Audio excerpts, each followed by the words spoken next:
Welcome to FOBtv, the future of business. I'm your host, Kevin Benedict. I'm a futurist and partner here at TCS, and I want to thank each of you for listening in and joining the program today. I'm really excited to introduce our guest. Our guest is Balaji Ganapathy.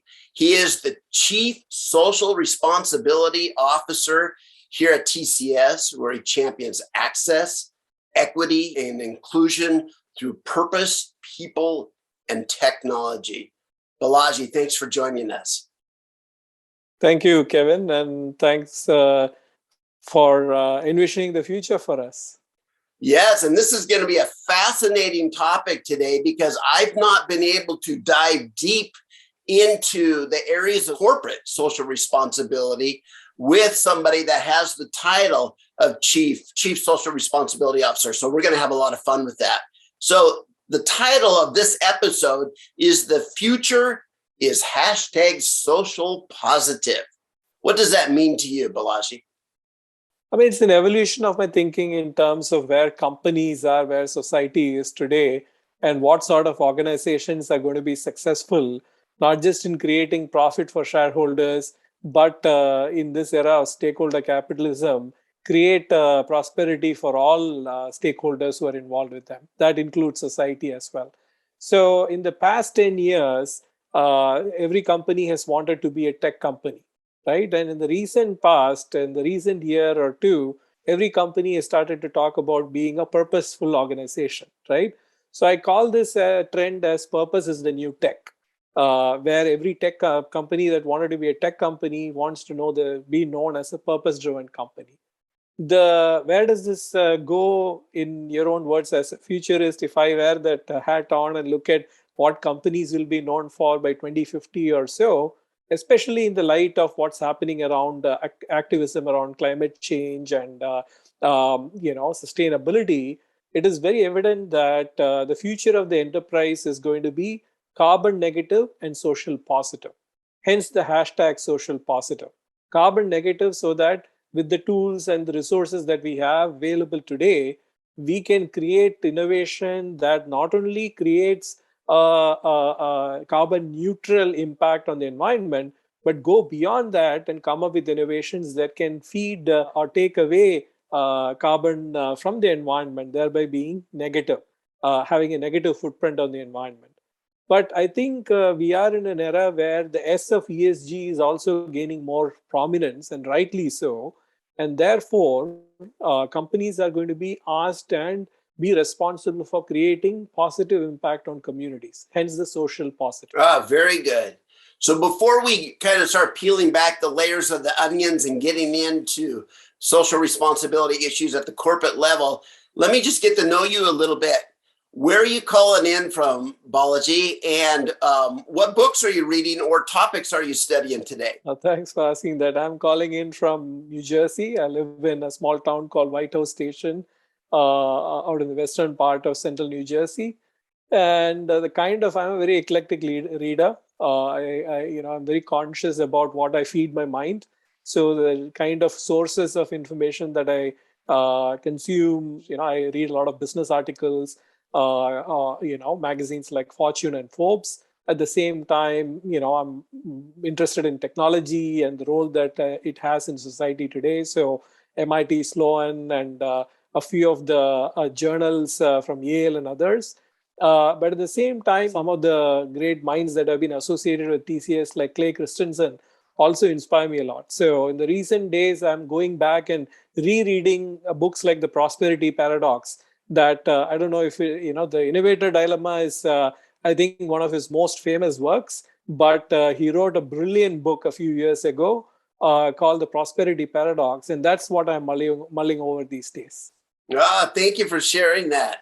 So let's talk about this title that you have at TCS, Chief Social Responsibility Officer. Now, companies have not always had that position.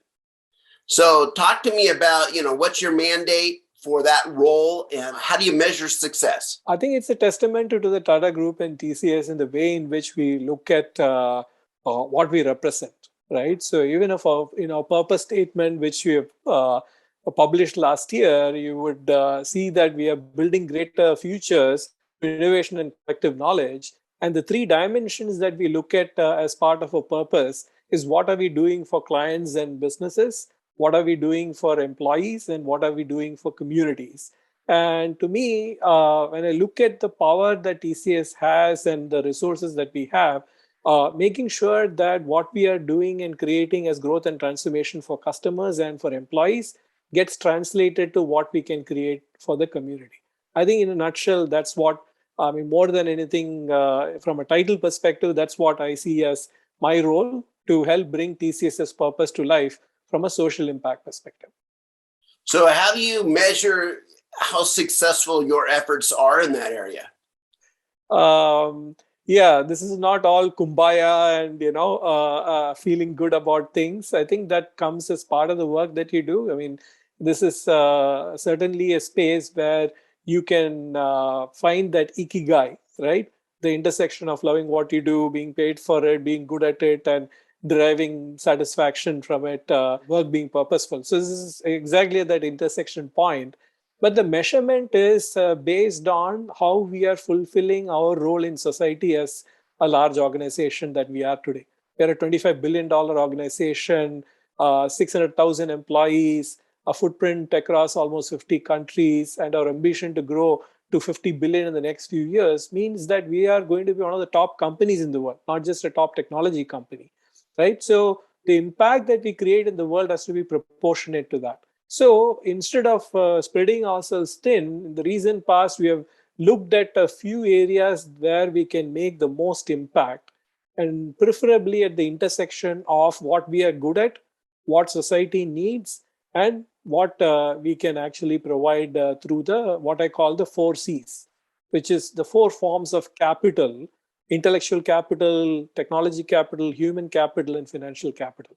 So this intersection point is basically, can we create better outcomes for students and the education system to empower them with skills for the 21st century? Can we prepare youth to transition from college to careers in a digital economy? Can we create entrepreneurs in villages and rural communities around the world who can provide frontline services? Can we use the power of technology to create social innovations that are at the intersection of technology and social good? So these are the broad problem sets that we have defined. And within each of these, we have specific ambitions on what kind of reach we will achieve, what kind of impact it will create, and what kind of outcomes it will result in for the stakeholders whom we are serving. So that's how we measure it: the impact on women, the impact on youth, and the impact on marginalized groups that are our primary stakeholders. Oh, that's fantastic. Thank you guys for focusing in on that. Now, purpose, everyone's talking about purpose, the purpose-driven company, purpose statements, all these kinds of things. Talk to us specifically about what does purpose look like at TCS? I think we are fortunate to be in an organization where we have walked the walk before we have talked the talk, right? I think we have been blessed with leadership and foresight of leadership across the years, where the very nature of work that we do, the way we approach our purpose in today's world, and the way we are looking at how we are supporting our customers or our employees, all of that are founded in values that today we use these labels like sustainability, purpose, social impact to define it today. But these have been principles that we have been good at eschewing and inculcating across the organization since our inception. And I look at the comparison point here, Kevin, where in the 1950s, the average lifespan of a Fortune 500 company was little over 50 or 57 years. Today, the average lifespan of a company who is in the Fortune 500 is about 23 years, right? So as you look at short-termism or look at quarter on quarter and how you can scale quickly, many organizations are focusing on the here and now, whereas the journey for our organization has always been both the here and now and the future. So I would say that that is where we are today, at that inflection point where we have again examined what our purpose is for our customers, for our employees in the community today. and we have made the right kind of investments to move in the right direction. So, examples wise, if you look at it, the kind of needs that existed in the 60s and the 70s when we started operating as a company was more about translating what machines can do for large organizations and enterprises in taking away the time and the effort needed in computing, right? Then in the early, 1990s and 2000s, it was more about industrialization of a lot of the computing and problem solving that was happening.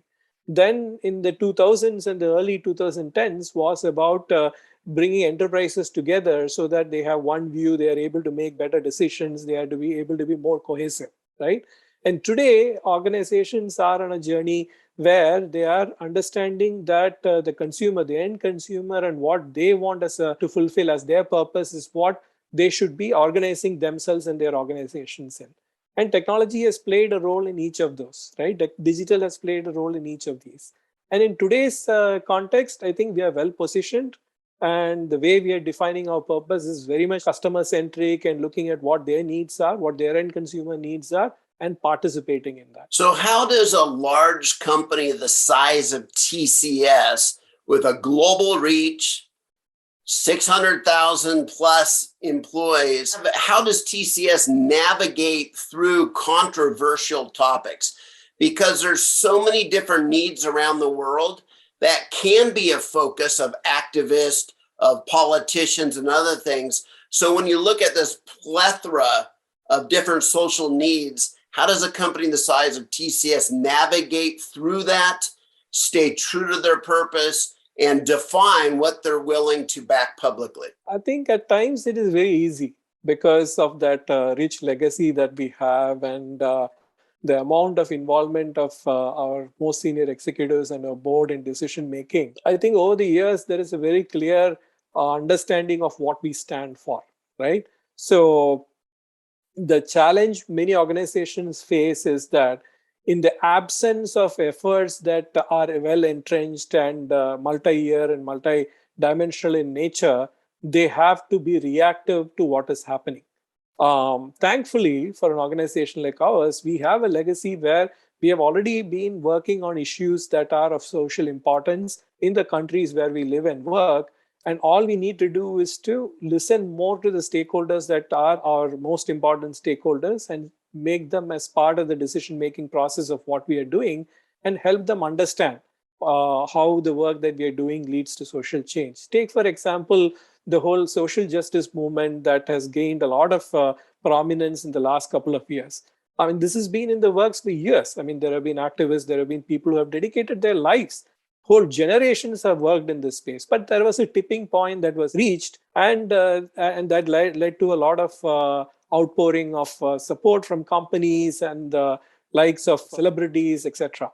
I'm taking this example to say that while it is great for organizations to do that, and that is necessary, that is the bare minimum that an organization can do. What can you do? And in Clay Christensen's words, if you can create prosperity for a stack of stakeholders that are marginalized, that is the best outcome you can create for them. And how do you go about doing that? The two conditions for that are having gainful access to employment, equitable access to gainful employment, and access to upward social mobility. You take the case in America of people of African American and Hispanic origin who have been marginalized in terms of participation in opportunities that have the most, whether it is in terms of career opportunities or salaries or positions of power, right? If you take that as the example, the way to address that is certainly to support organizations that are doing work in that space. But why not use the strengths that you have to work with the partners on the ground, which we have been doing for over 10 to 15 years now in the US. Understanding that the root cause of many of these problems is lack of access to the right kind of skills at the K-12 level, especially in middle school, lack of access to role models, lack of access to industry pathways. And the programs that we have created, like a Go IT or Ignite My Future, help students, especially girls, minorities, and those from underserved segments, connect to those opportunities. Not only giving them inspiration, but giving them life skills, giving them digital skills, giving them the kind of pathways that can lead to prosperous careers in the future. It should be their choice, right? So I would say then if you come to an issue like social justice and you have to make a decision as a company, there is no need to make a decision because you're already working on that issue and doing what you can in the best way possible. Of course, you can amplify that, you can work with others to seize the moment and make sure that the momentum that advocates in the space are gaining is actually resulting in actual change. So that's one example that I wanted to point to demonstrate that we stay very authentic and true to who we are. But there are instances where we are reactive too. Say, for example, the Ukraine war. And I know we'll touch upon this later, so I'll save it for then. I would say that in the most of the cases, 80% of the cases, the root cause of the challenges that we face are in the focus areas that we are already addressing, whether it's education or skilling, entrepreneurship or employment, creating that access and equity and inclusion. Those efforts are addressing the most pressing problems in society today. So it makes it easier for us. Balaji, I think it is a good time to talk about Ukraine because I know there's all these programs that we can be proactive with. So we're already involved. We're already trying to understand and work and resolve things and do our part. But some things just show up unexpected. Can you walk us through what that looks like when a humanitarian crisis, whether it's an extreme weather event or a war, as we're finding out here in Ukraine, where there's suddenly a crisis inside of a large company like TCS, how is that addressed? What does that look like at a tactical level? Again, we are blessed with great leadership. So there is clarity in direction in terms of what we should be doing. And I think helping the communities at their time of the highest need has always been our way of looking at things. And I think the lessons that we learned from our COVID response over the last 2 years fed into the kind of response that we have put together on the Ukraine war and the resulting humanitarian crisis. Right. So, for example, while we don't have operations either in Ukraine or Russia, it was clear that our employees and people who were in adjacent countries in the European region were starting to see the impact early on. And we listened to them. And we saw that a lot of our employees were springing into action early on to support people who are crossing the border, helping them with water, with food, with a place to stay. And those sort of altruistic efforts are symbolic of the culture that we have. But it's also symbolic of the Good Samaritan culture that I think a lot of the world has come to today, especially what COVID has taught us, right? So then it was easier for us to mount a response because all we then need to do is to apply the framework that we have to this context, which is to understand what is the here and now, what will be the here and near, and what will happen in the future. And we don't know when this war is going to start or end, and that's a fluid thing, right? So if it is a natural disaster, for example, we would mount a similar response and look at it from a rescue, relief, and resilience perspective. That's the same lens we applied here. But the challenge is that we don't know when the war is going to end. So the rescue efforts was initially to look at supporting those who are mobilizing the efforts in terms of financial resources. So the 1 million euros that we committed to local humanitarian organizations and international organizations is an important step. And I know many companies stepped up and did that, and I'm very proud of what we did. But the way in which we are looking at it is not limited to financial resources. So rescue in terms of what can we do to support the organizations through other resources that we have, through employee volunteerism, through technology, through pro bono efforts. That is what we are looking at in the here and near, as well as the long term, which is to support the relief efforts, but ultimately build resilience so that if the community faces a situation like this again, they are stronger than before. Partners like UNICEF and the European Food Bank Association, both of whom we are already supporting through financial resources, but we are also inviting employees and friends and even network that they have outside of TCS to donate, and TCS will match all of those dollars. We are also working with them on this multidimensional effort. So, for example, FIBA, which is the European Food Bank Association, is telling us how the food hotspots have changed, where initially the need was highest, where the resources that were already stored was the lowest, like Moldova or Belarus and places like that, even Poland. Now, what is happening is that the influx of refugees is starting to concentrate towards certain countries. And the food banks in those places are seeing more challenges as opposed to others, right? So, how do we help them make sense of this?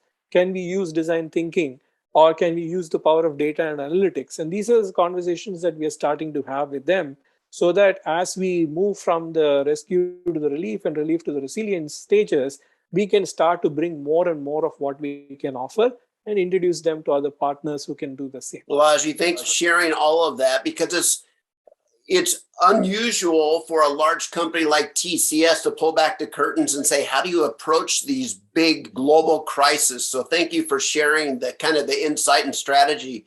I think it's going to be helpful for everyone. I think, Kevin, if I can mention, I think ultimately we can think of good strategies, but people who are driven and passionate to make this happen are the answer. And we are blessed, as I said, with great leadership. Leadership from our executives, but also from our leaders in Europe, across all of the countries in Europe, who have dedicated time, have given their thought leadership, have participated in sessions, have taken feedback from employees, have engaged with partners. So we could not have put together the kind of response and the kind of impact that we are seeing without their support. So let's step back and get a little bit more strategic. And just I'm wondering, if a company hasn't gone through the process of defining what their purpose is at the very highest levels, what is an example of how that process would unfold and a company would choose what their purpose is? I think there are consultants who are starting to put these together as offerings and sell it to companies, right? So it's that kind of era that we are in. But ultimately, I think it is a question of why do you exist? Whom do you serve? How do you serve? What does success look like? And making sure that the success question is answered not just from a company and a shareholder perspective, but also from all stakeholders, right? So customers, employees, investors, governments, and also community. So if you look at it from those dimensions, things start becoming easier, right? So you start moving from do no evil to do good, right? So you're not just doing enough to not be a negative force in the world, but consciously looking at how you can be a positive force in the world. And the beauty of this is that you talk to any of the top executives in the world, and they will tell you that this is not just doing good. This is the way to do business, because this is where the biggest market potential exists today, right? So it is, I think, a good point in time in history. A lot of organizations are rethinking whether the purpose of their existence has been well defined. Some are, stretching it to say that, yes, it is right, but we are going to double down, or we are going to refine. And they are listening to their employees, they are listening to their communities, and starting to take steps in that direction. I mean, without going into more of theory based approach, I would say that this is a broad approach that you can put in place, but there are frameworks, there are tools that are available today to help you do that. And then once you have that essence in place, then having the power of marketing and branding and communication teams who can really help you distill that message and communicate it to all of your stakeholders can take effect. I think gone are the days where you put together the marketing campaign and then the company has to live up to that. I think that's the shift, right? Where most companies and boards are realizing, and they're already in this journey where they are defining their purpose by asking these questions and understanding how they can measure it for as success for all stakeholders. Then they're utilizing their teams like the marketing and other teams to help amplify that, so that everybody understands their role and can be a positive part to it. Both purpose and the need for purpose has been there throughout human history. But in corporations, this is a fairly new focus. Why now? Why in 2022 is it such a big focus?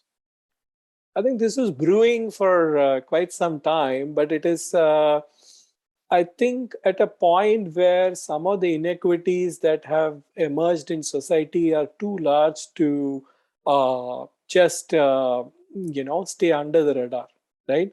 I think historically, organizations, even during in the industrial era, a lot of organizations were very employee focused, right? And then some of those things started shifting when profit making and creation of wealth for investors started taking prominence, especially with Milton Friedman and his concept of capitalism, right? So it's a simplistic way of looking at it, because in the world over, I mean, there are examples of companies already doing this for years and being successful. If you talk to folks in Ivy League schools, they'll point to case studies like Patagonia and Ben and Cherries, and in the recent past, Chobani, and examples like that. But this has been brewing under the scene for a very long time.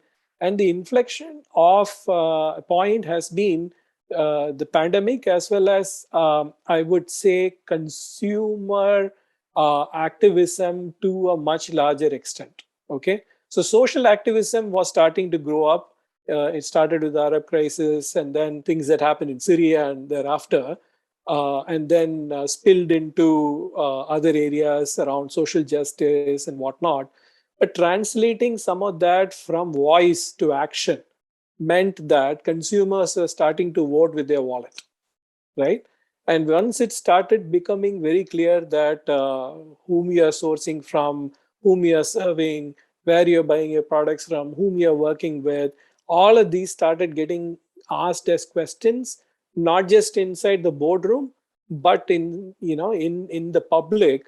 The tipping point started coming up. So you saw organizations like coming up, 160 companies coming together and saying that the role of an organization is not just to create profit for shareholders, but be purposeful and do good, right? So you never before seen CEOs and executives come in unison to say that ever in the past. So part of it, I would say, is from the boardroom and investors. Part of it is from consumers.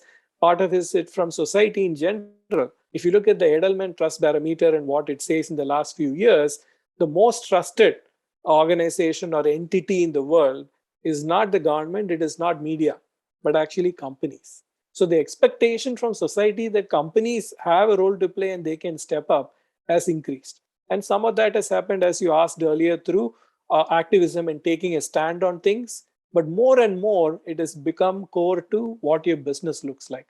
And I think the sustainability agendas that companies are setting is the starting point for that. But again, to me, sustainability should be every part of your operations. So I think focusing on social impact and what you are consciously doing for society through your operations and your work and beyond is gaining prominence today. What role do you think the global pandemic, the COVID-19 pandemic, played in focusing companies around purpose? They say that the worst of times brings the best out of people, right? So when you see companies set aside some of their short-term goals and plans and start to reinvest in areas that the society needed the most. You had so many examples, right, of financial institutions disbursing loans, hospitality companies converting hotels into COVID centers where people could come and stay, or even quarantine centers. Manufacturing companies changing their production lines to manufacture PPE or support with oxygen and vaccines. You start to see that the sentiment has shifted, and that provided a space, I would say, for organizations to start making a tangible shift without worrying about what is my share price going to look like, what are my investors going to say in the short term. Because everywhere, all around the world, people were looking for a solution. And you would remember in the first few months in 2020, we were at a total loss, right? As society, anywhere in the world, we didn't know how to deal with it, what would happen, whether we can ever get out of our homes again. And then I think we started being thankful for the fact that we have a home, we have tests that can tell us whether we have the disease or not. Hey, we have access to healthcare facilities that can help us. There are access to some drugs. Then there was access to vaccine. And all of this, obviously, government action and research leaders around the world have done a lot to make this happen. But to translate that to making it accessible to so many people in the world and vaccinating hundreds of millions of people could not have happened without the large corporations playing a role, right? And corporations, large and small, playing a role. So I think that is where that tipping point happened.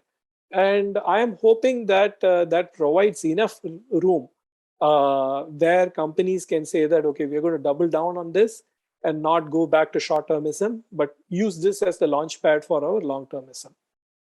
One of the impacts I think that came into focus, or I should say, one of the challenging areas that came into focus during the pandemic was mental health.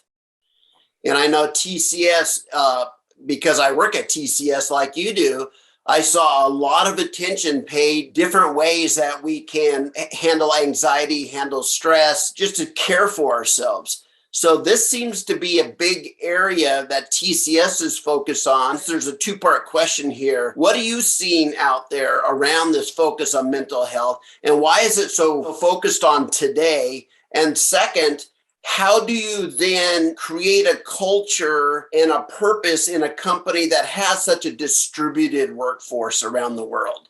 They're not all in one building or one room or one campus. They're all around the world. So two things: how do you care for their mental health?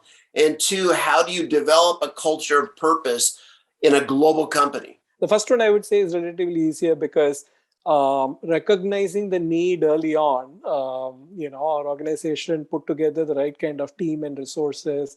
TCS Cares already existed before, but I think got supercharged in terms of making sure that access to resources, access to counselors, access to exercises and awareness sessions and experts and the whole gamut of things that are needed for anybody to deal with mental health was available.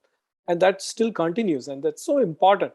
And I would say we are privileged that we have an organization that really cares and has put in the investment at the right time to make all of this happen. I remember in March or April of 2020 was when the first few sessions started rolling out, right at the beginning of the pandemic when people are starting to be in house. But what has happened, Kevin, is that the whole model of work has got disrupted and changed. And I think we are still figuring out a lot of things, not TCS, but the world in general, on what the new model of work will look like, right? As a futurist, this must be of so much of interest to you because 10 years back, many of you would have predicted that the model of work is going to be different. Some places in the world were saying, full employment, some were saying full entrepreneurship. I remember sessions with the World Economic Forum where these kind of scenarios were being painted. And more often than not, a lot of the scenarios came back to a polarized world because of what was happening earlier. But today, we have a more unified world than ever before, but we are shifting the way in which we are approaching work. So why I'm saying that in the context of mental health is that people not only needed to take care of their own mental health because of all that was happening, all of a sudden, childcare and the kind of expectations that were imposed on parents suddenly shifted. And then we discovered that, that the role that teachers play in society is so important, right? You never had to do a lot of the things that the teachers would triage and handle at the school level. And those small things also started to come up. Youth whom we were interacting with through our programs in marginalized schools and colleges, they have never faced this situation before. Most of those colleges have basic infrastructure just to get the pedagogy going. They don't have the infrastructure to support these things. So I'm very happy that TCS was able to extend a lot of these resources beyond our borders to those who are part of our community networks also. So I wanted to, just pause and mention that in the context of mental health. I think this is an area that still needs a lot of attention and focus. And I think the toolkits and the resources that you develop as a manager, as a team member, as a team, I think you can continue to strengthen. In my own team, we have done exercises and we have come up with culture manifestos where the ownership and accountability of maintaining a good culture is not top down, but is something that can be shared. right? And everybody takes ownership of that. And so we're experimenting on things like that to make it more stronger. Now to your second question, how do you build a culture of purpose? That can be a podcast on its own. It's challenging, right? When you have an organization that has 600,000 people all around the world, the kind of diversity of people is great. At the same time, the kind of diversity of countries and communities where they belong, so what they see as things that they are experiencing and they want to solve could be so myriad, right? And that is where, again, I think our purpose statement, our vision for social purpose, and the way in which we identified the topics and the focus areas are thoughtful and participative. So the kind of opportunities that we want to provide employees is very much aligned to the strengths that they have. For example, who best than a technology professional to connect to a marginalized student in an inner city neighborhood in New York or in Africa and tell them the power of technology, the kind of career paths you could have, coach them on applying some of those skills, mentor them towards careers or even opportunities outside of the tech sector, but across every sector, purposeful service, okay, where everybody can go and clean a park. Anybody can go and paint a school. And those are important things to do where the need exists. But if you have a certain strength and a skill set, and there is a need in society, and you are the only one who can solve it, what better is our responsibility as an organization than provide pathways that connect that? And I'm very proud that our teams have put together programs like GoIT, which connects employees. Every employee can see themselves in the eyes of the students that we are connecting in 40 countries around the world.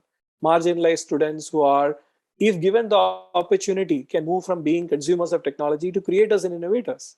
So that kind of purposeful service is what we are trying to serve up to employees more and more. Are we there yet? I would say we are on the path. So TCS Empowers is this brand and the overarching umbrella under which all of the social impact initiatives are housed. And the design of every program that we do, whether it is in education, skilling, entrepreneurship, employment, or social innovation, employees are a purposeful part of the design of the program. The program cannot come to life without having employees embedded in it. That's how we are approaching it today. And then comes the aspect of actually communicating, engaging, growing them, and growing into a movement, right? So they can find their purpose at work. And that happens through many layers. We have a model for that also, where we cultivate people from being volunteers to CSR champions to actually being CSR leads so that they can lead initiatives in their own location or with their set of people that are close to them. And then we have a professional development program, which is one of its kind in the world, where we put people through a 9-month program to train them as civic leaders, where they will have immersion opportunities in the local community. They will learn about nonprofit management.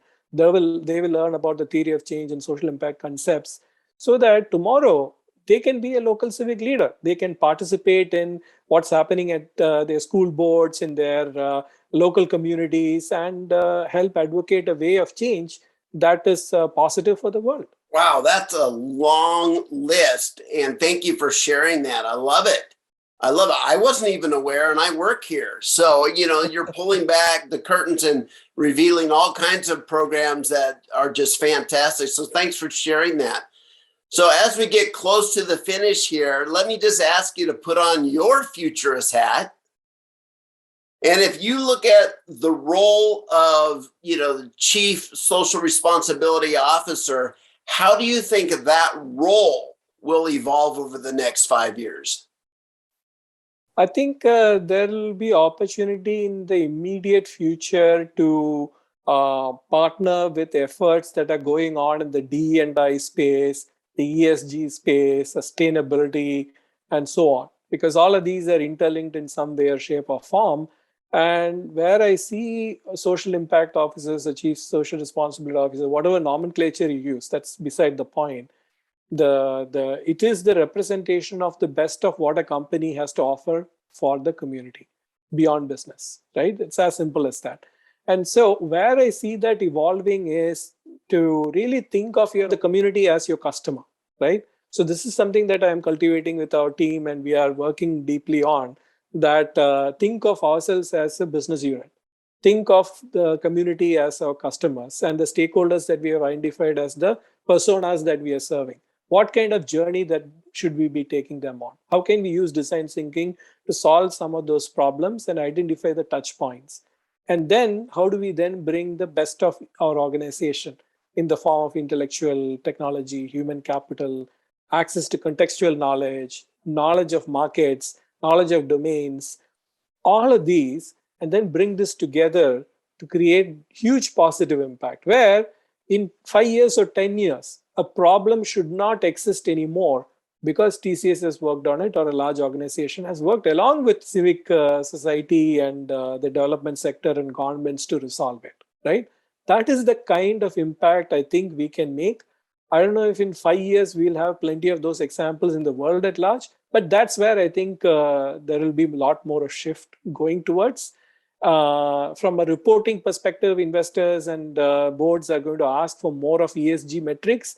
And the E part, I think, is starting to become more easy because almost 90% of the world has signed up for some sort of climate goal. And I think we are on track. Of course, we have to do plenty to reach 2030 and 2050 goals as a world, but we are on the right track. And from a governance perspective, also, a lot of the metrics will become more standardized. Where there is a lot more of opportunity to, for the next few years, at least into 2030 and beyond, is the S of ESG. Part of it is our own employees and the social environment that we work in, but a significant portion of it is the external community. And I think organizations will realize the power of this and start to make more concerted efforts, not just as an afterthought, but as an inherent part of what you're doing. And again, I'm proud of TCS and what we do. And there are many organizations that are starting to move or already doing in this path.